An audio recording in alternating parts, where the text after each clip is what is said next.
हमारी आने वाली पीढ़ियां कमजोर पैदा ना हो, इसलिए भी हमें गांव-गांव किसानों को समझाना होगा कि यूरिया का उपयोग कम करें। यूरिया के कारण बहुत बड़े संकट आ रहे हैं। यूरिया से हमारी मिट्टी, हमारे जल, उस पर बहुत विपरीत असर होता है। और इसलिए पल्लवी जी, आप जैसे प्रधान गांव वालों को समझाए कि भाई अब गांव में पहले अगर 10 थैली आता था यूरिया तो अब 5 थैली आएगा, पहले 100 थैली आता था तो 50 थैली आएगा, हम आधा कर देंगे। आप देखिए पैसा भी बचेगा और ये हमारी धरती माता भी बचेगी।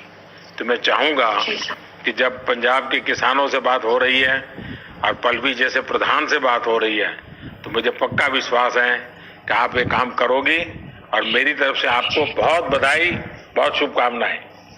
आइए हम महाराष्ट्र चलते हैं। भोले भाले किसान अधिक उत्पादन के लालच में फंसकर रासायनिक खाद व कीटनाशकों का प्रयोग करने लगे। बैलों की जगह ट्रैक्टर से जुताई होने लगी। शुरुआत में कम रासायनिक खादों के प्रयोग से अधिक उत्पादन हुआ।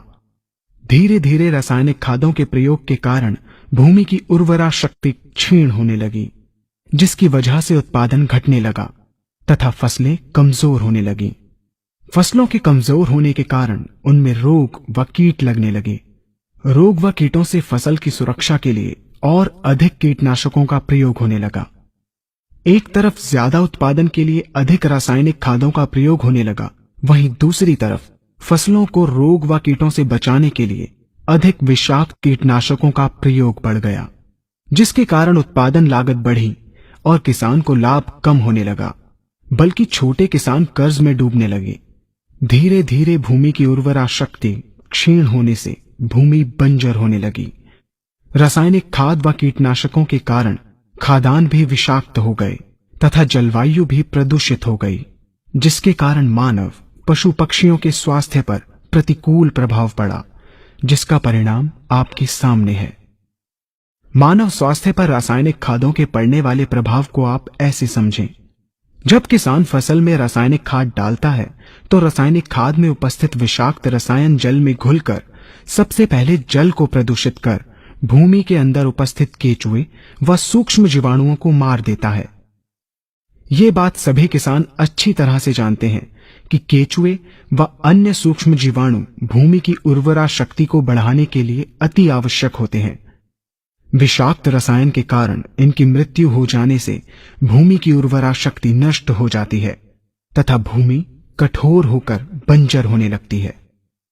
रासायनिक खादों के विषाक्त रसायन पानी के माध्यम से अन्य खनिजों के साथ फसल के अंदर पहुंचकर फसलों को विषाक्त बना देते हैं। बाद में जब खाद्यान्न के रूप में मनुष्य या अन्य पशु इन्हें खाते हैं तो ये विषाक्त रसायन मानव स्वास्थ्य पर बहुत ही बुरा प्रभाव डालते हैं तथा मनुष्य के अंदर तरह तरह के रोग उत्पन्न करते हैं। जब हम जैविक खाद का प्रयोग भूमि पर करते हैं तो जैविक खाद पानी में मिलकर पानी को प्रदूषित नहीं करती।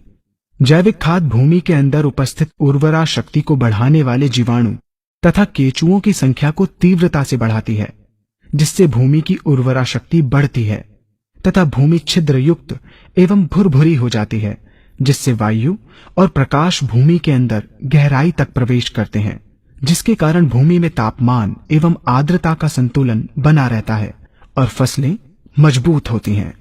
जैविक खाद में विद्यमान तत्व खाद्यान्न के माध्यम से मानव व पशु पक्षियों के शरीर में पहुंचकर स्वास्थ्य लाभ पहुंचाते हैं।